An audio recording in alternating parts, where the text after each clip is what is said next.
എല്ലാം ഞാനേകിടും മാനസം ദേഹി ദേഹം ഗീതം ചെയ്തിടുവാൻ എന്നെ സമർപ്പിക്കുന്നു. എല്ലാം ഞാനേകിടും മാനസം ദേഹി ദേഹം ഗീതം ചെയ്തിടുവാൻ എന്നെ സമർപ്പിക്കുന്നു. കർത്താവേ നിൻ പാദത്തിൽ ഞാനിതാ വന്നിടുന്നു. എന്നെ ഞാൻ സമ്പൂർണമായി നിൻ കയ്യിൽ തന്നിടുന്നു. ഒരു നിമിഷം നമുക്ക് പ്രാർത്ഥിക്കാം. നമ്മളെ കണ്ടറിയാം. ഇത്രത്തോളം ദൈവം നമ്മളെ സഹായിച്ചു. ഈ പ്രിയ കൂട്ടായ്മയിൽ അടിയിൽ കടന്നൊരുവാൻ കർത്താവ് കൃപ തന്നു. ദൈവാസന്മാരെ മുഖാവരിയായി പറഞ്ഞതുപോലെ ഉപവാസത്തിന്റെ 19ാം ദിവസം മുടക്കമില്ലാതെ തുടങ്ങിയ ദിവസം മുതൽ ഇന്നുവരെയും ഈ ആലയത്തിൽ ദൈവമക്കൾക്ക് വിവിധ സെഷനിൽ കടന്നു വരുവാൻ, ദൈവദാസന്മാർ കടന്നു വരുവാൻ, ദൈവത്തിന്റെ ആലോചന പങ്കുവെക്കുവാൻ കർത്താവ് സഹായിച്ചിരുന്നു. ഇന്ന് വാർക്കാൻ ദൈവം നമ്മളെ സഹായിക്കുവാൻ, നമ്മൾ സംസാരിക്കുവാൻ നമുക്ക് പ്രാർത്ഥിക്കാം. നമ്മുടെ പ്രാർത്ഥന ഒരിക്കലും വ്യർത്ഥമല്ല. ഒരുപക്ഷെ യേശുവിന്റെ വരവ് 4ാം യാമത്തിലായിരിക്കാം. കർത്താവ് കടന്നു വന്നത് 4ാം ദിവസമാണ്, 4ാം യാമത്തിലാണ്. നാം പ്രതീക്ഷിക്കുന്ന ഒരുപക്ഷെ യേശുവിനെ കണ്ടെന്ന് വരികയില്ല.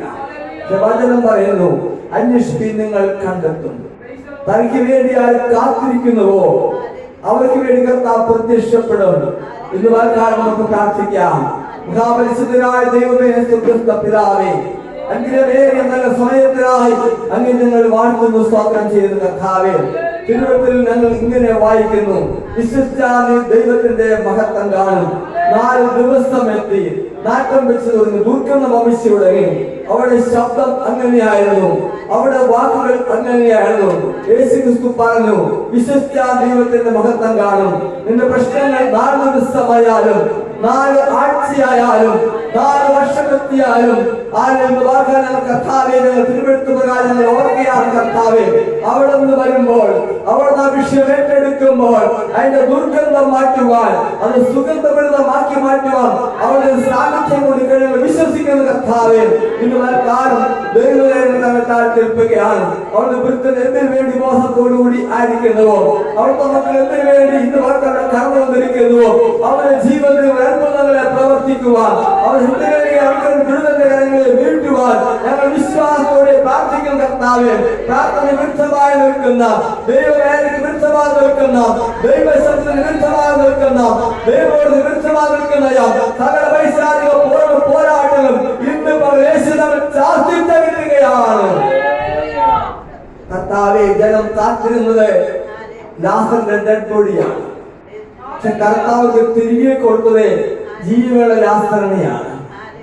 കർത്താവേ, മനസാക്ഷി പറയും എല്ലാം അസാധ്യം, മനുഷ്യബുദ്ധി പറയും എല്ലാം അസാധ്യം. ദൈവം പറയുന്നു ദൈവത്തിനെല്ലാം സാധ്യമാണ്. ഇന്ന് മകൾ സാധ്യമാണ്. ദൈവത്തിന്റെ കരങ്ങൾ ഈ സഭയ്ക്ക് വേണ്ടി എഴുന്നേൽക്കുവാൻ, ഈ മക്കൾക്ക് വേണ്ടി എഴുന്നേൽക്കുവാൻ, ദേശത്തിന് വേണ്ടി എഴുന്നേൽക്കുവാൻ ഞങ്ങൾ പ്രാർത്ഥിക്കുന്നു. കൃപ നൽകണം. ഞങ്ങളായിരിക്കുന്ന ആലയത്തെ അതിർത്തികളെ കാത്തുകൊള്ളണമേ.